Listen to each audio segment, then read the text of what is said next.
good decision in the John Bolton book case, and the judge was very powerful in his statements on classified information, and very powerful also in the fact that the country will get the money, any money he makes.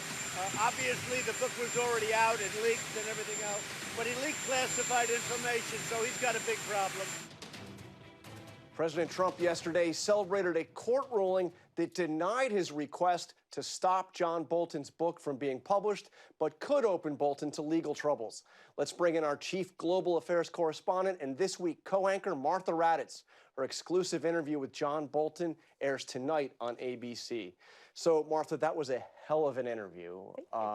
Let me ask you, he's come under such fire, Bolton, for waiting so long to make these extraordinary allegations. But he tells you that he tried to raise the alarm repeatedly inside the Trump administration. Yeah, he says he raised the alarm inside the Trump administration, essentially felt he couldn't do anymore. But of course, his critics say, why didn't he say all of these things during the impeachment hearings, especially after what he told me? Let's listen. You also used the phrase in the book that Trump's pattern looked like obstruction of justice as a way of life, which we couldn't accept. Obstruction of justice as a way of life? Look, these were things that I could see some evidence of, and they bothered me greatly. I talked to the Attorney General about them. I talked to the counsel to the President about them. I've talked to other members of the Cabinet about them and relayed my concerns, and they were very much on my mind. Of course, he says, John, that the reason he didn't want to be in the part of the impeachment hearing is because he thought it was too politicized and he wouldn't make a difference. So he said, I pushed back on him several times in the interview this evening about how he would know whether he made a difference or not. All right, well, let's listen to another extraordinary clip from your interview where he basically sums up his feelings about President Trump.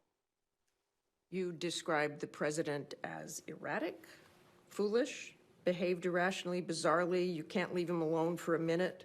He saw conspiracies behind rocks and was stunningly uninformed. He couldn't tell the difference between his personal interests and the country's interests. I don't think he's fit for office. I don't think he has the competence to carry out the job. There really isn't any guiding principle that I was able to discern other than what's good for Donald Trump's reelection.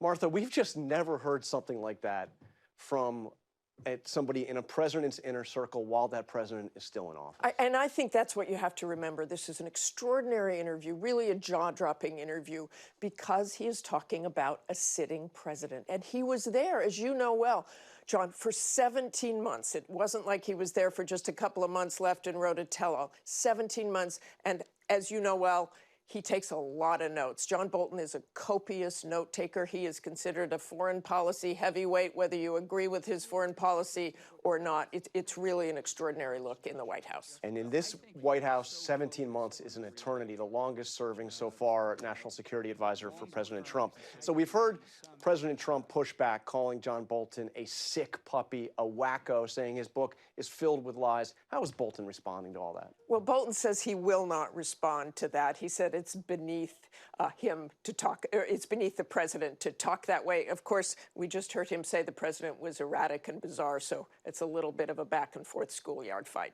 All right, Martha, thank you very much for bringing us that. The Room Where It Happened, an ABC News exclusive, airs tonight at 9 p.m. Eastern. Don't miss it.